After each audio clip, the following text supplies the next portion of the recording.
kikubwa zaidi ni kule kupanua huduma, lakini kingine ambacho tumefanikiwa sana ni kuweza kutoa gawio. Benki hii imeweza kutoa gawio mara 2 katika miaka hiyo 10. Tumetoa gawio mara ya kwanza 2016, tukatoa gawio la pili mwaka 2017. Sasa labda utofauti wa sisi na wenzetu, tusipataja sisi gawio letu kiangalia kiwango cha gawio, na ningependa watu waelewe gawio sio tu umepewa gawio, lakini angalia kiwango ulichopata kama wewe mwekezaji. Sisi gawio la kwanza tutoa shilingi 20,000 kwa kila mwenye hisa moja, na kila kwa mwaka wa pili ule wa mwaka 2017 tuweza kutoa gawio la shilingi 24,000. Kwa hiyo sisi hayo ni mafanikio kwamba sio tu kwamba unawekeza, lakini pia unaweza kutoa gawio. Kingine ambacho sisi tunarejea zaidi kama tulivyosema, hiyo huduma ya kupanuka huduma za benki, lakini ukiangalia ile gharama thamani ya share zetu pamoja kwamba imeshuka. Najua soko limekuwa kidogo sio zuri, na wote mnafahamu soko la benki limekuwa sio zuri sana, lakini ukiangalia gharama ya share zetu sisi pamoja kwamba imeshuka, lakini ushukaji wetu sisi sio sana wengine. Sisi shares zimeshuka kutoka 1000 mpaka 780. Kwa bado thamani ya share zetu bado iko tayari. Hii ni benki ambayo tumeingia kwenye usajili wa dirisha dogo ambalo tunaita Enterprise Growth Market. Nafikiri kwa Dar es Salaam Stock Exchange, soko la hisa kuna madirisha mawili. Moja ile dirisha kubwa ambao wenye hisa wale wakubwa wanaingia, na sisi wengine tuingia dirisha dogo. Kwa hiyo sisi tumeingia dirisha dogo, na katika dirisha dogo tulichopenda kufurahi kwa mwaka huu niweze kuonyesha, tumeweza kupata zawadi. Sisi tumekuwa washindi watatu. Sasa nini maana hii washindi watatu? Kwa mshindi watatu ni mambo mawili matatu ambayo ni muhimu. Kwanza, moja, wanaangalia aina ya bodi mlionayo. Sisi mkipata nafasi ya kuangalia bodi yetu, tutaweza kuiangalia bodi yetu. Sisi ni wataalamu wazuri, wote sisi ni wataalamu walao wa fani mbalimbali. Mimi mwenyewe hapa ni mtaalamu mambo ya fedha, uchumi na biashara, na wajumbe wengine ambao ni mtaalamu wa sheria tunaye katika bodi. Tuna mtaalamu mambo ya pesa kwa wawili, na mwingine mambo ya benki ya risk management. Tuna mtaalamu pia sisi, kwa sababu tuna benki tunatumia kwa mifumo sana mitandao, tuna mtaalamu wa IT. Kwa maana nyingine ukiangalia, na hivyo ndio vigezo vimetumika, kwa sababu unajiuliza kwamba umepata hizi, utajiuliza kwamba tupata hizo zawadi kwa sababu gani? Kutokana na ule ubora wa bodi yetu ndio imesaidia. Lakini pia uendeshaji wa bodi, nafikiri wanatuwapitisha wazito na kuangalia, wanaona kwamba tunafanya vizuri. Kwa hayo ni mambo ambayo machache ambayo yanaweza kutupelekea sisi kufanya vizuri. Lakini kama nilivyosema, hiyo kuonyesha kwa benki inaweza kuwa miaka 10, na sio bila kusema kweli. Nafikiri mnasikia wengine wanafunga matawi. Sisi wengine wanafunga matawi, sisi tunafunga matawi. Kwa hiyo wanapofunga sisi tunakwenda. Si ndio wanake? Huduma lazima isogee kwa wananchi. Kwa hiyo sisi tunaomba tushukuru hilo. Labda nisemee mimi lingine ambalo nafikiri niseme ambalo kidogo mkurugenzi mkuu hajazibia sana ni kuhusu mikakati yetu. Ukiangalia sisi hii benki mwenye hisa kubwa sana ni kanisa. Kanisa lina hisa pasenti 46. Katika kutaka kwa wale wanaofahamu mfumo wa kanisa, hasa kanisa Katoliki, mfumo wa kanisa uko mpana sana. Uko unaanzia jumuiya, unaanzia parokia, inaenda mpaka kwenye jimbo. Tunavyoongea sasa hivi majimbo ya Tanzania yako majimbo 35. Sisi tukiamua kusema tunafungua branch, sio kwa mtindo wa branch wa watu wengi, watu 8, lakini kwa mtindo ambao mzuri tu, labda watu 4 5, kupunguza gharama tunaweza. Na hata tukianza mfano tunasema tukisha kuwa na digitali, tunaweza kufungua sisi zile huduma za agency, ambayo kila hilo jimbo, ofisi ya jimbo ambayo tunaita treasury office ya jimbo inaweza kutupa sisi tayari huduma. Kwa maana nyingine majimbo yote 35, kwa maana nyingine na majimbo 35 maana yake yamezidi zaidi ya mikoa 25 bara, na ukiunganisha na tuko Zanzibar pia, kwa sababu majimbo yetu sisi Dar es Salaam, jimbo la Dar es Salaam liko pia jimbo la Zanzibar. Kwa hiyo sisi tukiwa kwa mfumo tu wa jitihada ambao tukaweka, ambao tuna hakika by Januari tutakuwa tumeshaweza kuweka mifumo yetu vizuri, tutaweza kufikia watu wengi zaidi. Kwa hiyo sisi tunasema haya ni maendeleo makubwa sana kwa benki. Na wengi mnajua kufuatana na zile taarifa za benki kuu, watu ambao wanawekeza, wanaopata huduma ya benki hawajafika pasenti 10. Watu wanaotumia huduma za benki hawajafika pasenti 10. Kwa hiyo sisi kwa kuongeza huduma hizo zaidi kwenda kufikia kule mbele, na mnajua majimbo yetu sisi kama kanisa yako mpaka kwenye vitongoji ndani zaidi. Kwa hiyo tunafikiri tutakuwa na timu nzuri, na mkurugenzi mkuu ameongea vizuri kwamba tunaweza kupeleka huduma kwa wale wateja wadogo ambao tunaita microfinance. Lakini lakini kwa mtindo ambao sisi tutaweka mzuri. Tunajua microfinance zipo, lakini tunafikiri wao bado hawana uwezo sana wa kipesa wa kuweza kutoa huduma kubwa zaidi. Kwa hiyo sisi pamoja na wao hatuwatoi wao kushirikiana na sisi kuweza kutoa huduma zaidi. Kwa hiyo ndio katika mipango yetu mikubwa, lakini kingine ambacho tunataka kufanya katika miaka miwili mitatu inayokuja katika mpango wetu ni kuongeza mtaji wetu. Unapotaka kupanua masoko kama ninavyoongea, lazima upanue mtaji. Kwa hiyo tutarudi kwenye soko kuomba kuwekeza kwenye mtaji, na mimi naomba nirudie kusema nyinyi waandishi wa habari na nyinyi wekezi nyingi hapa vijana, kuwekeza miaka 15 zile zetu sio ghali sana. Shilingi 1000 mtashinda kweli? Eti 1000 unashinda 1000 kwa maisha 10 tu. Alafu mtoto kupata kutoka kwanza mwambie share zako ndio tumia tu. Usinunue kwa jina lako kwa dola kwa kutoka wawili watatu. Alafu baada ya muda miaka 10 utaziona hizo shares zinakuwa. Mimi naamini soko linakuwa. Labda niseme changamoto ambazo benki labda sio nzuri sana kufanikiwa. Benki tunapata changamoto, lakini changamoto zetu sisi nyingi zinatokana na aina ya biashara ya benki. Nafikiri soko kidogo limeyumba, hali ya uchumi inapoyumba kidogo, wale wateja wetu wanapoyumba, kwa sababu sisi ni commercial bank. Ukisema benki ya biashara maana kwamba tunategemea sana mteja. Mteja akiyumba lazima sisi tunayumba. Ameongea vizuri mkurugenzi mkuu hapa kwamba tumepata madeni chechefu, lakini tunashukuru Mungu kwamba madeni chechefu yatoka pasenti 10 tukafuka hesabu kwa jana tumeenda pasenti 9. Kwa maana nyingine ukisema madeni chechefu yanapungua maana kwamba ubora wa wateja wetu wanaweza kulipa umeimarika. Na hiyo maana yake kwamba hali ya uchumi na baki pia imeimarika. Kwa sababu yule mlipaji lazima awe imarika. Kwa hiyo tuna tatizo, lakini tunaona hiyo tatizo linapungua. Sema kitu kingine ambacho benki inapata shida labda kubwa, na sio shida, ni taratibu. Benki ni biashara moja ambayo inaendeshwa sana kwa taratibu na sheria. Na zile sheria lazima utimize zote. Na hizi sheria nyingi zinatolewa na benki kuu na nyingine ziko sheria za kimataifa. Sasa mambo mengine inabidi utimize kufuatana na masharti na matakwa. Kwa mfano tunaita International Financial Regulation Standards ambazo IFRS 9 imekuja. Mabenki yote tutabidi tutimize haya masharti. Na haya yanafanya mtaji wako lazima uongeze. Na hilo hatuwezi kulikwepa na itabidi tulitimize. Lakini tunaamini kwamba wawekezaji wetu na nyinyi wawekezaji wapya mkiweza kushiriki katika uwekezaji, basi na nyinyi mtaweza kufanya benki iende vizuri. Kitu ambacho ni cha kihistoria katika benki yetu ni ukuaji wa kipekee kabisa. Tukirejea nyuma, tumewahi fungua matawi zaidi mawili ndani ya mwaka mmoja, lakini kwa mwaka huu tumekuwa wa kihistoria kabisa. Tumeweza kufungua matawi yetu matatu. Tulianza na Iringa mwezi wa 3, tukaenda Dodoma mwezi wa 3 pia mwishoni, na Njombe tumefanya mwezi wa 8 mwaka huu. Kwa hiyo ni sehemu moja ya mafanikio yetu makubwa sana katika mwaka huu. Lakini pia mwaka huu tumeboresha mifumo yetu ya taasisi na kurekebisha na kuboresha idara na vitengo vyetu mbalimbali ili viwe na mkazo zaidi katika kutafuta na kukuza biashara, kwa kutafuta na kuleta biashara mpya, lakini pia kuboresha mahusiano na kuongeza share yetu kwenye zile biashara ambazo tayari tunazo. Hiyo ni sehemu ya vitu ambavyo tumevifanya vizuri mwaka huu, na matokeo yake yatakuja kuonekana pia kwenye namna ya utendaji wetu, kwenye mapato yetu, jinsi ulivyokuwa katika kipindi hicho. Tumeongeza pia nguvu kubwa sana katika kukusanya madeni kutoka kwa wakopaji wa benki yetu, na hiyo itakuja kuonekana pia kwenye namna ambavyo tumeweza kufanya vizuri kwenye uwiano wa mikopo chechefu.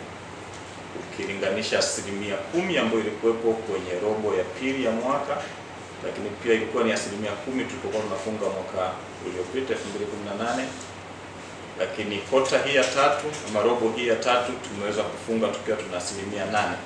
Kwa hiyo ni sehemu pia ya mafanikio ya kiutendaji ambayo tumeweza kuyashuhudia katika kipindi hiki cha miezi 9.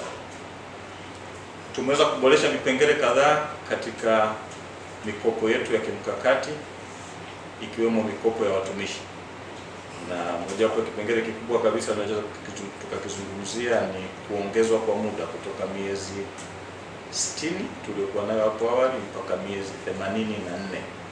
Na katika kipindi hicho tulichoongeza kuanzia robo ya pili ya mwaka, kumekuwa na ukuaji mkubwa sana wa mikopo yetu kwenye eneo hilo, na tutakuja kuliona zaidi tutakapokuwa tunapitia namba zetu.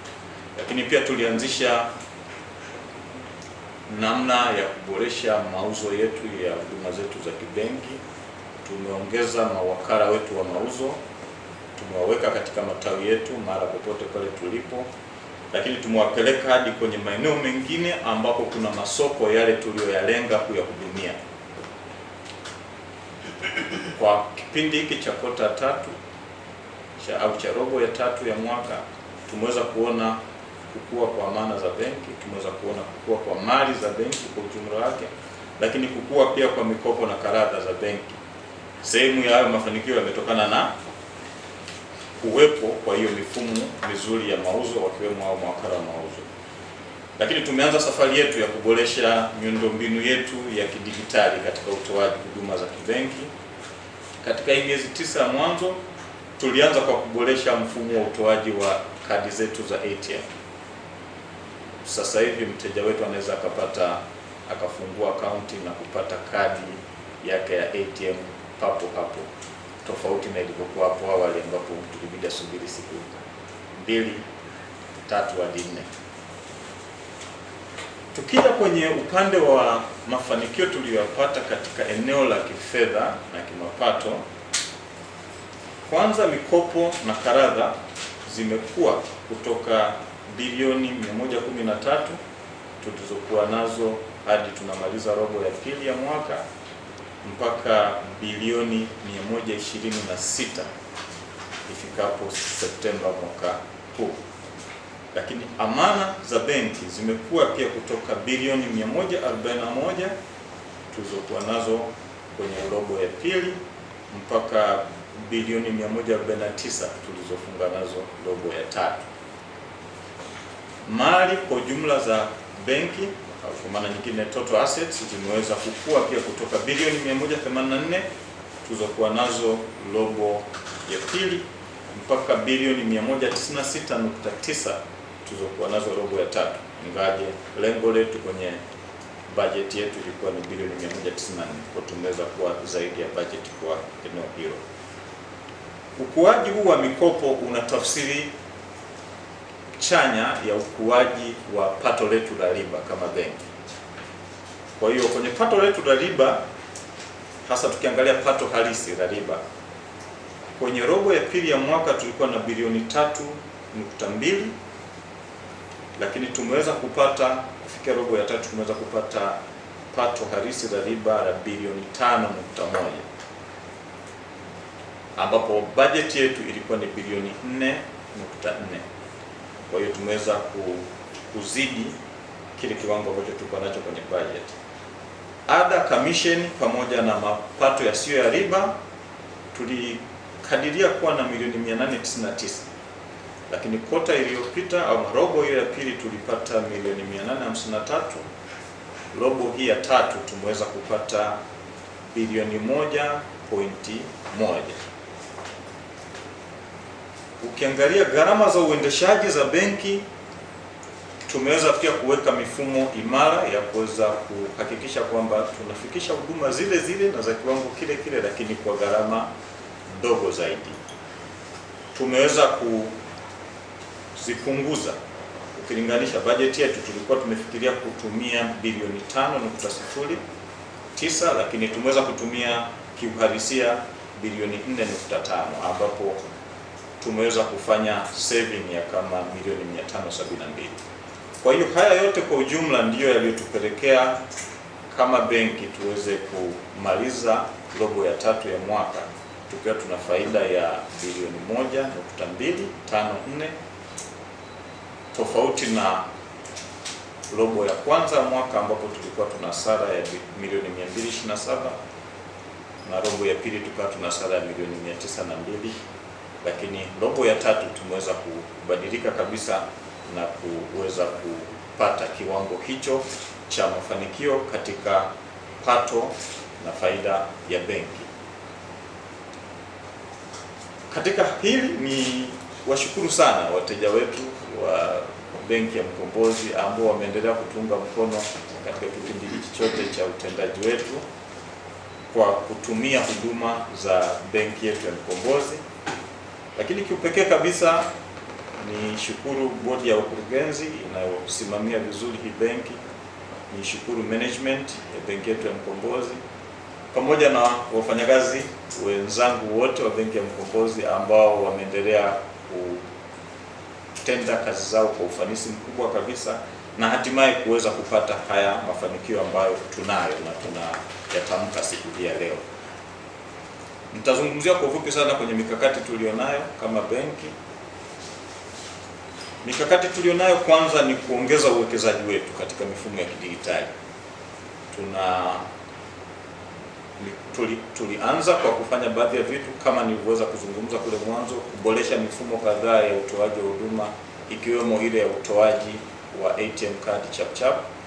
Lakini sasa tunaenda kuwa na mifumo mipana zaidi, hasa kwa kuanzisha huduma za internet banking na huduma za benki kwa njia ya internet, lakini kuboresha mifumo yetu ya huduma kwa njia ya mtandao wa simu, lakini pia kuwa na huduma za wakala ambazo zinawezeshwa na mifumo yetu ya kielektroniki.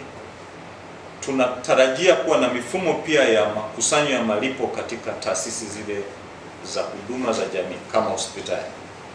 Lakini pia tunatarajia kuwekeza katika kuwa na mifumo itakayowezesha kufunguliwa kwa akaunti chap huko ambako wateja wetu wako kwenye masoko yetu mbalimbali tunatarajia kuyahudumia bila kulazimisha watendaji wetu na tawi letu kuwepo mahali hapo. Tunatarajia pia kutoa mikopo zaidi kwa wateja wadogo na wajasiriamali wa viwango mbalimbali. Malengo yetu ni kupanua wigo wa aina ya mikopo yetu tunayotoa kwa wajasiriamali wadogo ili utoaji wetu wa mikopo ule unaoanzia kwenye vikundi vya watu watano wa kiwango cha chini kabisa tuweze kuanza nao toka huko chini waliko, waendelee kukua na viwango vyao vya utendaji wao na biashara zao zinapoendelea kutanuka na kukua zaidi. Wanapofikia kiwango cha kutoka kwenye vikundi na kusimama kama mjasiriamali pekee, tuwe tayari pia tuna huduma zetu za kibenki zinazoweza kuwahudumia wakiwa wao kama wao bila kumlazimisha mtu kusimama katika kikundi. Hiyo ni mojawapo ya vitu ambavyo tunatarajia kuvipa nguvu zaidi katika awamu hii ambayo tunaenda kuielekea. Lakini pia tuna mpango wa kuongeza ada na kamisheni za mapato yasiyotokana na riba kupitia huduma zetu mbalimbali, zikiwemo kuanzishwa kwa ile mifumo ya kidijitali ambayo itatuwezesha tuweze kufanya miamala mingi zaidi kwa wakati mmoja, na hivyo kuwa na kamisheni nyingi zaidi kwa sababu ya kiwango kikubwa cha miamala ambacho tunaweza kufanya. Lakini pia tutakuwa na uboreshaji wa huduma zetu za kibenki katika kitengo cha bima ambazo tunatarajia tukizipa nguvu zaidi ni mojawapo ya eneo ambalo tunaweza tukafanya vizuri zaidi katika mapato yasiyo ya riba.